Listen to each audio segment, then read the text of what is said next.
चंद्रयान-3 के एल्गोरिथम ने आखिरी मौके पर दिखाया कमाल। इसरो की ऑटोमेटिक लैंडिंग तकनीक थी इतनी बेमिसाल, जिसे देखकर दुनिया भर में गूंजा हमारे देश भारत का नाम। विक्रम लैंडर के सामने फेल हुए नासा, रूस और चीन के महंगे अंतरिक्ष यान। दोस्तों, 20 अगस्त के दिन रूस के लूना 25 के क्रैश के बाद पूरी दुनिया की नजर सिर्फ इसरो के चंद्रयान पर ही टिकी हुई थी और हर तरफ विक्रम लैंडर की लैंडिंग को लेकर कौतूहल का माहौल बना हुआ था। चारों तरफ इसरो और चंद्रयान-3 की ही बातें चल रही थी। इसी बीच इसरो ने इतनी बड़ी गुड न्यूज दे दी, जिसे सुनकर हर भारतीय की आंखों में खुशी के आंसू छलक आए हैं। पूरी दुनिया में भारत की इस अपार सफलता के गुणगान गाए जा रहे हैं। जी हां, 2014 में इसरो द्वारा देखा हुआ सपना आज पूरा हो चुका है और चंद्रयान-3 के विक्रम लैंडर ने चांद के दक्षिणी ध्रुव की सतह पर सफल लैंडिंग करके ऐसा कमाल कर दिखाया है जो अमेरिका, चीन और रसिया जैसे बड़े देश भी नहीं कर पाए हैं। तो कैसे थे इस मिशन के आखिरी 20 मिनट? कैसे चंद्रयान मिशन में विक्रम लैंडर ने चखा सफलता का स्वाद? जानने के लिए कुर्सी की पेटी बांध लीजिए। चलिए हमारे साथ विक्रम लैंडर की लैंडिंग के रोमांचक सफर पर। दोस्तों, 23 अगस्त के दिन पूरे भारत में टेंशन का माहौल छाया हुआ था और जैसे जैसे शाम करीब आ रही थी, हम सभी की धड़कनें तेज होती जा रही थी, क्योंकि इसी शाम चंद्रयान-3 की लैंडिंग होने वाली थी। इसरो के वैज्ञानिकों की कठिन परीक्षा होने वाली थी और यही शाम भारत की किस्मत लिखने वाली थी।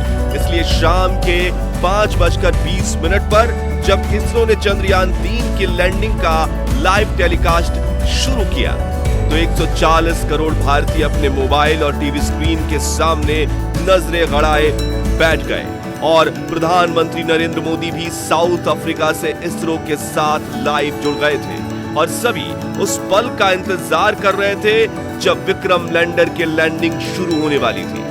इंतजार के इन घड़ियों में हर एक पल 1 घंटे के जैसा मालूम पड़ रहा था, लेकिन आखिरी में वो पल आ ही गया जब विक्रम लैंडर की लैंडिंग शुरू होने वाली थी, जिसे देखने के लिए सिर्फ भारत ही नहीं बल्कि पूरी दुनिया के लोग उत्सुक थे। और इस मिशन को लाइव देखने से भारत के दुश्मन देश यानी चीन और पाकिस्तान भी खुद को नहीं रोक पाए थे। तो आखिर क्या हुआ आखिरी के उस 20 मिनटों में, जिसके बाद चंद्रयान-3 ने इतिहास रच दिया?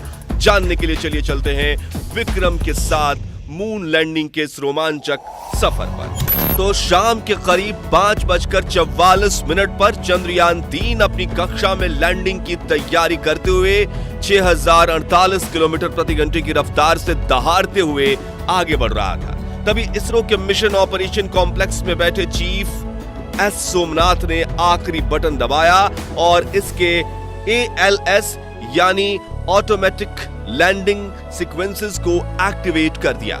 यानी कि अब विक्रम लैंडर अपने आप खुद को कंट्रोल करने वाला था और इसरो के वैज्ञानिक बैठकर बस इस खूबसूरत नजारे को निहारने वाले थे।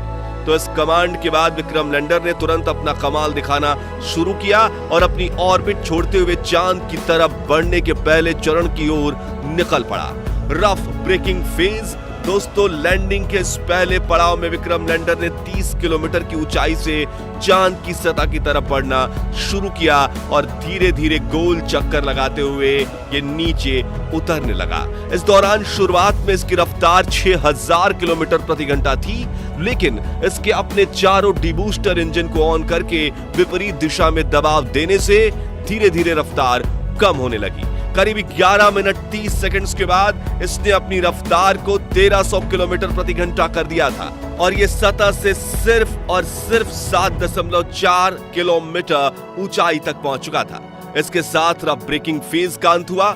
Altitude hold phase. अपने लैंडिंग मिशन के इस पड़ाव में चंद्रयान-3 के विक्रम लैंडर ने 2 महत्वपूर्ण काम किए, जिसमें से पहला था लैंडिंग में सहायक कारा और लासा सेंसर्स को ऑन करना और दूसरा था चांद की सतह से अपनी ऊंचाई को कम करते हुए 6.8 किलोमीटर तक लाना। ये दोनों काम करने में इसे महज 10 सेकंड्स का समय लगा। Fine braking phase. दोस्तों, लैंडिंग का ये तीसरा पड़ाव चंद्रयान 3 की सफलता के लिए बेहद महत्वपूर्ण था, क्योंकि इसी चरण में पिछली बार चंद्रयान 2 का विक्रम लैंडर डगमगाया था और चांद की सतह पर गिरकर तबाह हो चुका था। ऐसे में इसरो के इस मिशन ऑपरेशन कॉम्प्लेक्स में कौतूहल का माहौल बना हुआ था और मन में चल रही दुविधा के साथ अगले 3 मिनट निकालना वैज्ञानिकों के लिए काफी कठिन था। इसलिए लाइव टेलीकास्ट में भी सन्नाटा छाया हुआ था। लेकिन आपको यह जानकर खुशी होगी कि चंद्रयान 3 ने इस पड़ाव को चुटकियों में पार किया। जी हां, इस पड़ाव में चंद्रयान 3 के विक्रम लैंडर ने न सिर्फ अपनी पोजीशन को हॉरिजॉन्टल से वर्टिकल किया, बल्कि ऊंचाई को भी 6.7 किलोमीटर से 800 मीटर तक कर दिया। और इस पड़ाव के अंत में विक्रम लैंडर की वेलोसिटी यानी रफ्तार 0 हो चुकी थी, मानो ऐसे कि वो चांद की सतह के ऊपर बाहुबली की तरह सीना ताने स्थिर खड़ा हो। इस तरह 3 मिनट में फाइन ब्रेकिंग फेज पूरा हुआ और अगले 20 से 22 सेकंड्स इसी स्थिति में खड़े रहने के बाद इसने चांद की तरफ जाने के लिए अपना आखिरी पड़ाव में एंट्री ले ली। वर्टिकल डिसेंट 800 मीटर की ऊंचाई पर शुरू हुआ यह पड़ाव अब चांद की सतह को छूकर विजय पाने पर पूरा होने वाला था, जिसके लिए पूरे भारत में उत्सुकता का माहौल बना हुआ था। हर तरफ चंद्रयान 3 की सफलता के लिए प्रार्थना की जा रही थी। मिशन के इसी चरण में विक्रम लैंडर धीरे धीरे आगे बढ़ते हुए सतह से 150 मीटर की ऊंचाई पर पहुंचा और इसने अपने 4 में से 2 इंजन बंद कर दिए।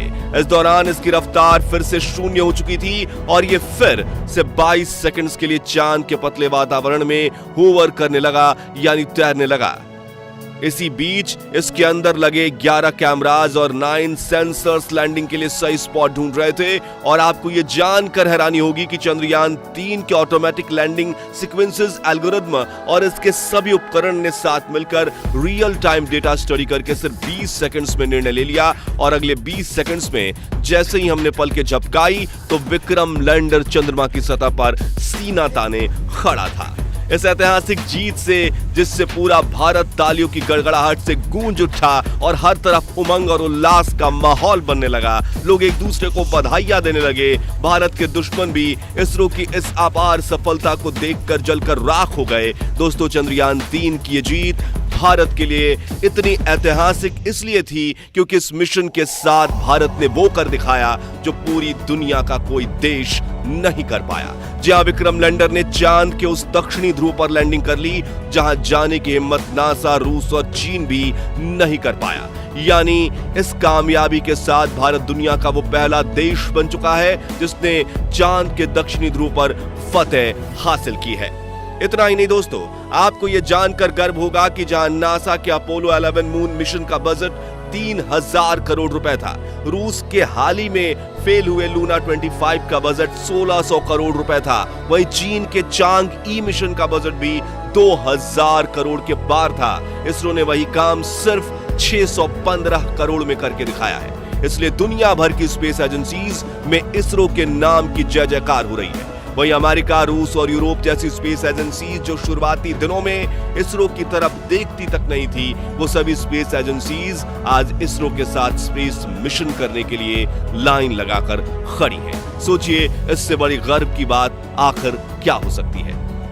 साथियों, चंद्रयान 3 मिशन की सफलता को देखकर साउथ अफ्रीका में बैठे प्राइम मिनिस्टर नरेंद्र मोदी भी खुशी से गदगद हो गए थे और उन्होंने अपने भाषण में इसरो के वैज्ञानिकों की जमकर प्रशंसा भी की। साथ ही उन्होंने इसरो के वैज्ञानिकों को बधाई देते हुए कहा कि आज के दिन हर भारतीय अपने घर में उत्सव मना रहा है क्योंकि भारत अब चंद्रमा पर है। दोस्तों, अगर आपको चंद्रयान 3 का ये रोमांचक सफर पसंद आया और आपको भी इसरो पर गर्व है तो कमेंट में आप लिखिए आई लव इसरो, जरूर ये लिख डालिए। और अगर आप शुरुआत से चंद्रयान 3 मिशन को सपोर्ट करते हैं तो इस वीडियो को लाइक और शेयर जरूर कीजिए। साथ ही चंद्रयान 3 मिशन से जुड़े लेटेस्ट अपडेट्स के लिए हमारे चैनल को सब्सक्राइब करके पास वाली घंटी जरूर बजा दीजिए।